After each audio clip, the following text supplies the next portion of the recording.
Harvey is weakening as it moves through northern Louisiana, but it's continuing to dump rain across the region. Flood watches and warnings are in effect as downpours intensify in some parts. More shelters have opened up in the state. Louisiana State University has also opened its dome to help Harvey evacuees. Mike Steele is with us on the phone right now. He is with Louisiana Governor's Office of Homeland Security and Emergency Preparedness. Sir, thanks so much for being with us. What is the status of relief operations right now as Louisiana moves forward?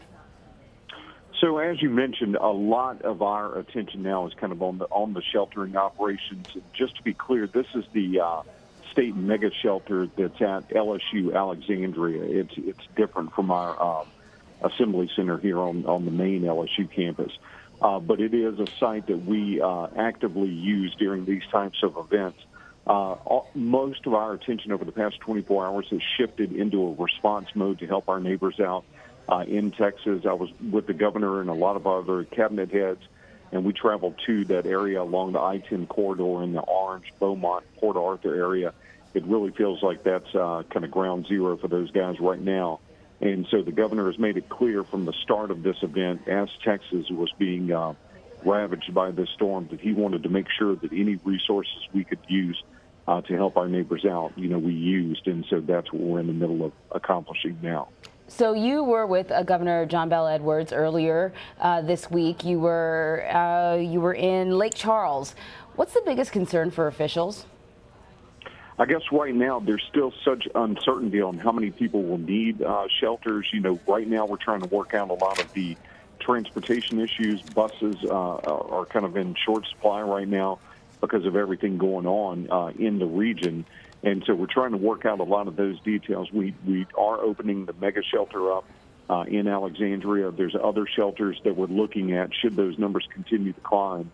And again, Texas has been a tremendous partner to us. Even with our flooding events last year, they were operating in my hometown area with their Texas Task Force 1. They've been a great partner to us, and right now it's time to step up and help them. Mr. Steele, I'm sure it's not lost on you the irony that we looked back at the anniversary of Katrina this week as this hurricane was bearing down on Texas. What are some of the lessons that were learned in the aftermath of Hurricane Katrina? Well, our agency in particular was created after Hurricane Katrina to be the coordinating arm for the state, for state resources. But one of the biggest things, and I was actually in news at the time when Katrina and Rita hit, the communications breakdown was the most crippling thing that we faced. If you wanted to get information, say, from New Orleans to the Capitol here in Baton Rouge, you basically had to drive that information up for several days. And so now we have an LWIN radio network that all of our first responders, our municipalities, our parishes at the county level and everything can use, so that communication system will stay up when we're faced with this type of crisis. Last year with the two major flooding events we faced, we had some issues with cell towers and cell networks and everything being disrupted, but our first responders and everyone were able to talk to each other throughout that whole event.